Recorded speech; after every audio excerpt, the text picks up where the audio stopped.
dia a todos. É um prazer hoje estar aqui conversando com vocês nesse congresso de treinamento. E antes de falar um pouco sobre mitos, verdade sobre o coach, eu quero falar um pouco de mim. Quero me apresentar a todos vocês. E ao contrário do que muitas vezes a gente ouve, o palestrante ele começa uma vida muito sofrida, etc.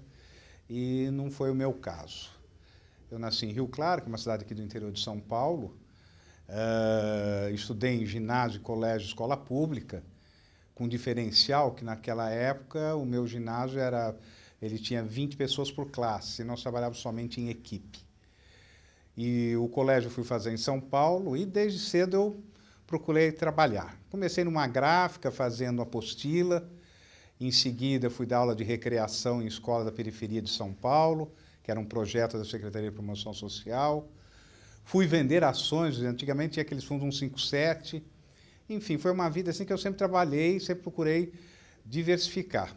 Quando eu entrei na faculdade, eu fui fazer administração, formei lá na PUC em São Paulo. E lá eu tive alguns contatos e a primeira oportunidade que surgiu foi trabalhar em uma agência de publicidade. E o que nós fazíamos? Nós vendíamos anúncio para recrutamento e seleção.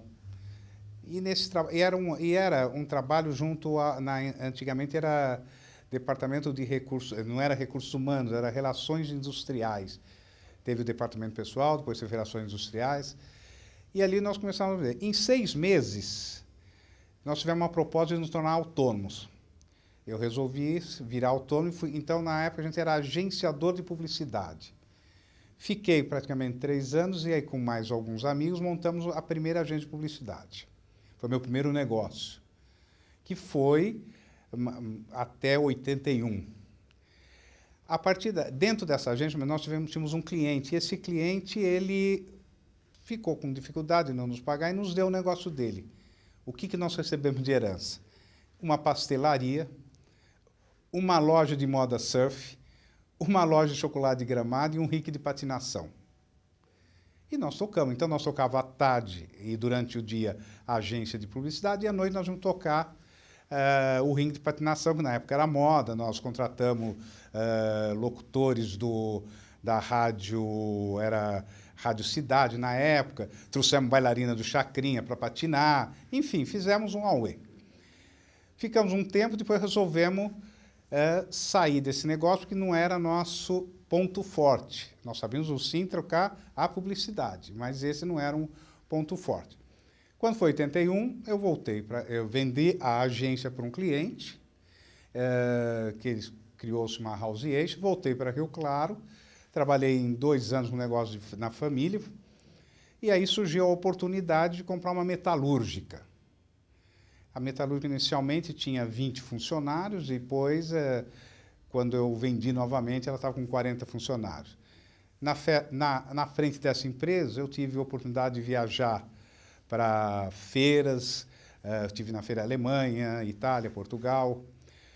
Nessa época também eu fui eleito diretor regional do Fiesp em Rio Claro, onde atuei por 10 anos. Ali eu tive a oportunidade de desenvolver um projeto de incubadora de empresas, que é o Nido. Viabilizei o primeiro consórcio de consultoria compartilhada para pequenas e médias empresas. Enfim, foi um trabalho muito árduo. Depois de 12 anos, a economia, isso era 95, 96, a economia estava atribulada. Como toda pequena empresa, os juros altos corriam e eu resolvi vender essa empresa e sair do negócio. Aí eu montei uma empresa de representação comercial, onde ela vendia os próprios produtos dessa empresa. Tocamos mais um tempo. Quando foi o ano 2000, eu posso dizer que entramos no novo século. Eu fui fazer uma formação na época, chamava-se Empretec, que hoje já é mais popularizado, que é o Sebrae que facilita. E esse Empretec, ele desenvolve as nossas competências de empreendedorismo.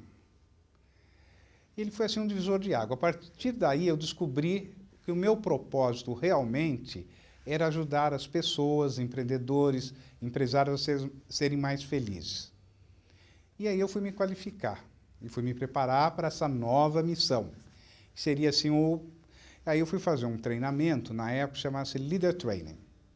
É um treinamento que você fica 3 dias internado, hoje já está muito popular isso, e você desenvolve o seu eu, desenvolve você mesmo, desenvolve suas crenças, enfim.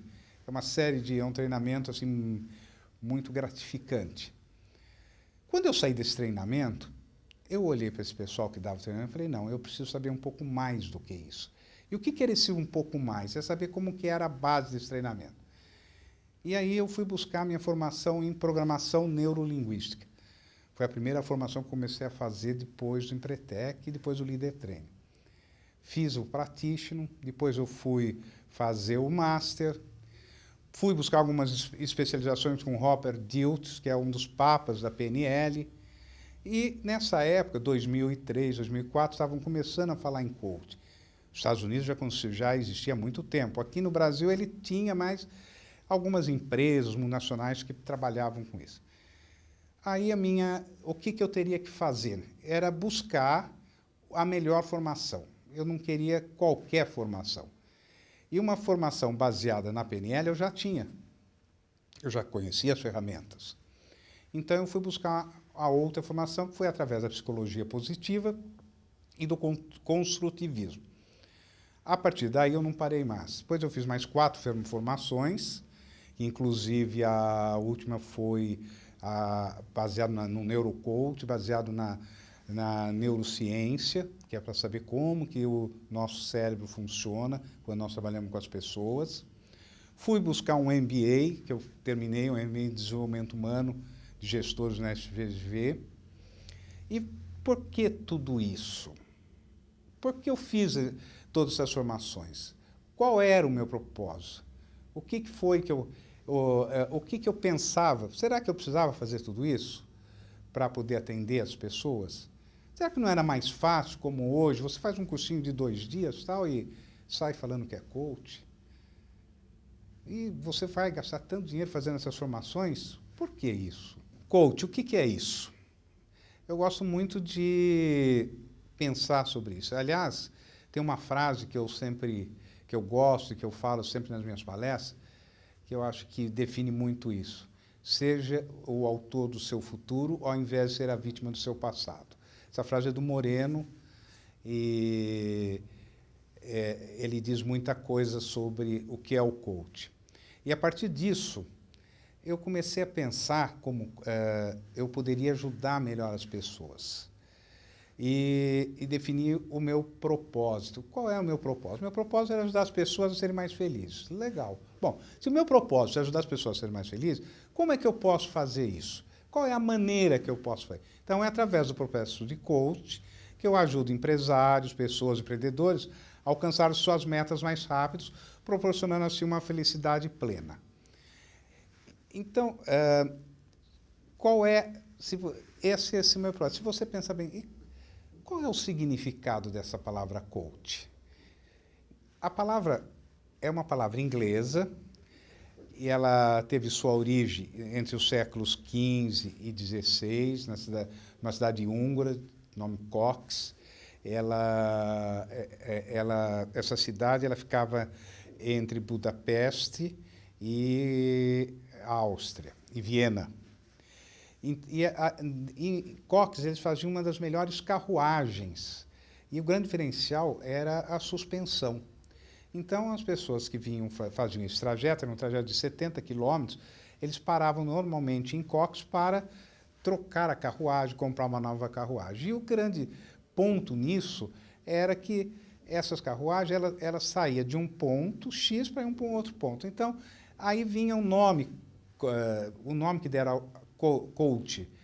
Depois, fazendo assim um paralelo com a atual função do coach, ele também transporta as pessoas da sua situação atual para o seu futuro. Onde que surgiu essa profissão? Então, o pessoal fala, é algo novo. Hoje todo mundo fala que é coach, é coach. O coach é muito antigo. O coach vem da época de Sócrates, passou por Platão, por Aristóteles. Sócrates afirmava que não se podia ensinar nada a ninguém, visto que a pessoa já tinha tudo dentro de você. Ou seja, o potencial nosso estava dentro da gente. Então não adiantava você ensinar. E a semelhança com o coach que nos ensina que as nossas próprias conclusões, os nossos próprios objetivos estão dentro da gente. O que falta é alguém buscar aquilo, é mostrar aquilo que nós temos de melhor. Sócrates fez como discípulo Platão. Platão também, que foi um discípulo de Sócrates, ele tinha uma influência filosófica dentro do processo de coaching, através da formulação de perguntas e da escuta ativa. A escuta ativa, hoje, é uma das ferramentas principais do coaching. O coach, ele é a principal competência, vamos dizer assim, é saber escutar. Aristóteles, como nós vimos, ele foi discípulo de Platão. E qual foi a contribuição de Aristóteles para o processo de coaching? Ele, através da teoria da tábua rasa, em que ele afirma que as pessoas podem chegar a ser o que quiser, e ele diz que a pessoa tem duas naturezas, a do ser e a do deve ser. Ou seja, ele cria uma ligação entre o estado presente, que é quem eu sou, para o estado desejado, quem eu quero ser. Bem, agora, como o coaching no mundo moderno, na visão corporativa, quem começou a pensar foi Tim Gallwell. Tim Gallwell, através do seu livro Jogo Interior de Tênis, em 1974 ele escreveu, foi quando ele começou a traçar os primeiros passos para o coaching em empresa corporativa. Vamos lembrar um pouco a década de 60. Enquanto o mundo, naquela época, o mundo passava assim, por grandes viradas, transformações, tinham música surgindo, os meninos de Liverpool, os Beatles, o teatro, a encenação da peça Hair, os hippies, os slogans, não faça guerra, faça amor, os festivais de músicas como Woodstock, enfim, eram épocas de grandes mudanças. Tudo estava mudando. E quem era Tim? E o que ele fazia nessa época? Ele era capitão do time da Universidade de Harvard. Em 1970, ele aprendeu as técnicas de meditação com o guru Maharaj, que Gallwell diz ter aumentado seu poder de concentração de forma que melhorou o seu jogo. Tim, ele frequentou a Universidade de Harvard, ele se formou em inglês, literatura e era o capitão do time de tênis. Ele serviu à Marinha dos Estados Unidos, foi um funcionário de uma escola de belas artes no Centro-Oeste, e a partir de meados de 70, ele produziu, então, a série de livros que nós já temos conhecimento, que era principalmente baseado no esporte, como treinador do esporte, como ele treinava o tênis, golfe, etc. E dentro da Universidade de Harvard, ele treinava os executivos. E foi quando, através das técnicas que ele usava para treinar o tênis, que ele foi visto como trazer aquilo para o mundo corporativo. E ele teve alguns outros companheiros filiaram a ele para desenvolver esse processo. Ele dizia que em todas as atividades humanas há duas arenas de combate, o exterior e o interior. O jogo exterior é aquele jogado em uma arena externa para superar os obstáculos externos, para alcançar um objetivo externo. O outro jogo é aquele que tem um lugar no interior da nossa mente. Ele é jogado no nosso inconsciente.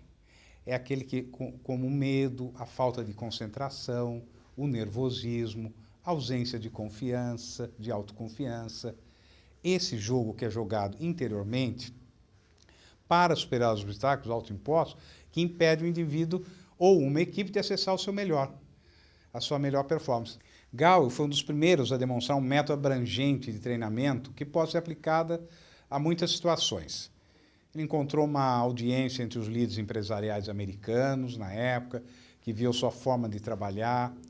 O seu trabalho passou a fundamentar o movimento atual do coach de negócio, o coach de vida, o coach executivos.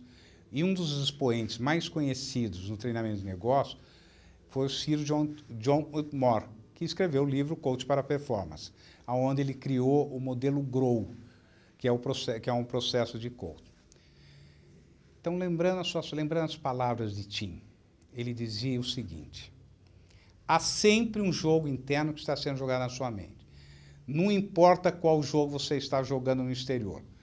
Como você está ciente desse jogo, você pode fazer a diferença entre o sucesso e o fracasso no jogo exterior. Esse momento eu queria que vocês observassem essa rosa que vocês estão vendo aqui. Eu gosto muito dessa parábola. Quem conhece uma rosa? Veja bem, eu gosto muito de comparar esse processo nosso de coach com o cultivo de uma rosa. Então, o desenvolvimento das pessoas é como plantar uma rosa. Você planta semente, você rega, cuida, mas você não fica cobrando ela. Cresce, cresce, cresce. Você é só uma semente, não é uma rosa ainda. Você espera ela crescer, desenvolver, até desabrochar. Nós somos assim. Está tudo dentro de nós. Tudo, tudo, tudo.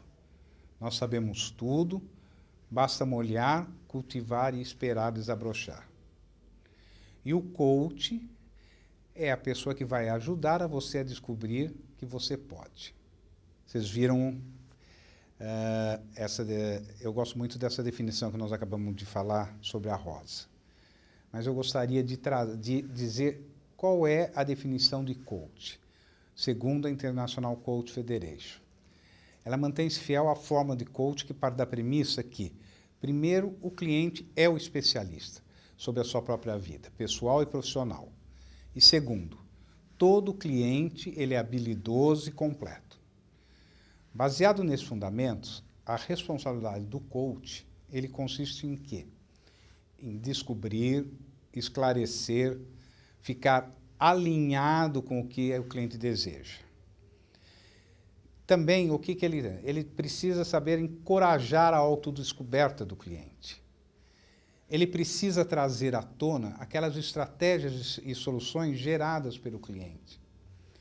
O coach, ele precisa ainda manter o cliente como responsável encarregado do processo. Eu sempre digo que o coach é o seguinte, ele precisa dançar a dança do cliente. É o compasso, a agenda sempre é do cliente. Então, o que faz um coach profissional? Ele possibilita uma parceria que auxilia o cliente na produção dos resultados que levam ao sentimento de realização pessoal e profissional. E, através desse processo, os clientes se aprofundam no seu aprendizado, no seu aperfeiçoamento, no seu desempenho, melhoram a sua qualidade de vida. Em cada reunião que você faz dentro de um processo de coach, o foco é na conversa, é na escuta. O coach, ele escuta, ele contribui com as pessoas, ele pergunta, ele coloca, ele faz a interação, ele coloca o cliente em ação. Bem, o coach, ele acelera o progresso do cliente, dando foco mais preciso e consciência na escolha. O coach, ele concentra-se onde os clientes estão hoje e no que estão querendo fazer para chegar amanhã, onde eles desejam estar. Esse é o grande foco do cliente. Agora, eu queria falar um pouquinho sobre a diferença. É importante nós entendermos o que é coach, o que é terapia, o que é consultoria, o que é mentoring, programação neurolinguística.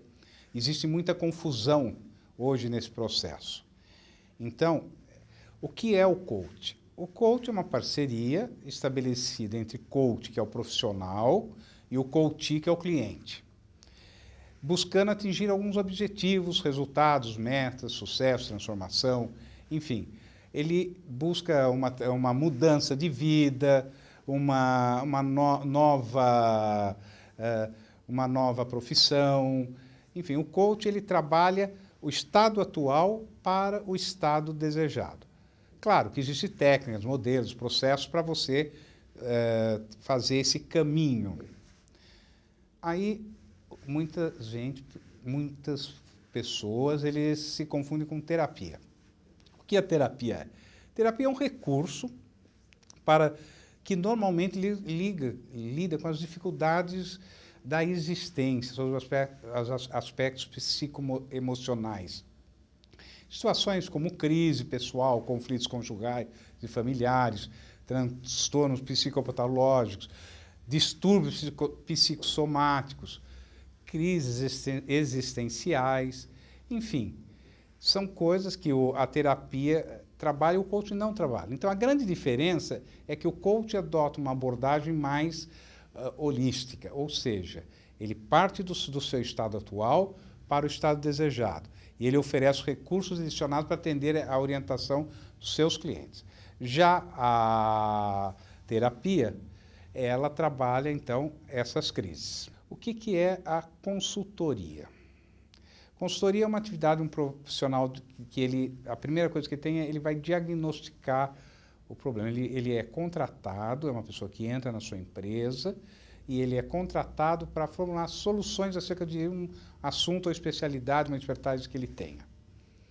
Ele trabalha junto com o proprietário das empresas, ele auxilia a tomar decisões, monta estratégias e o grande impacto sobre os resultados atuais e futuros da organização. O foco da consultoria é definir melhor alternativas de ações no ambiente de negócio, que normalmente é reflete incerteza, risco, competições,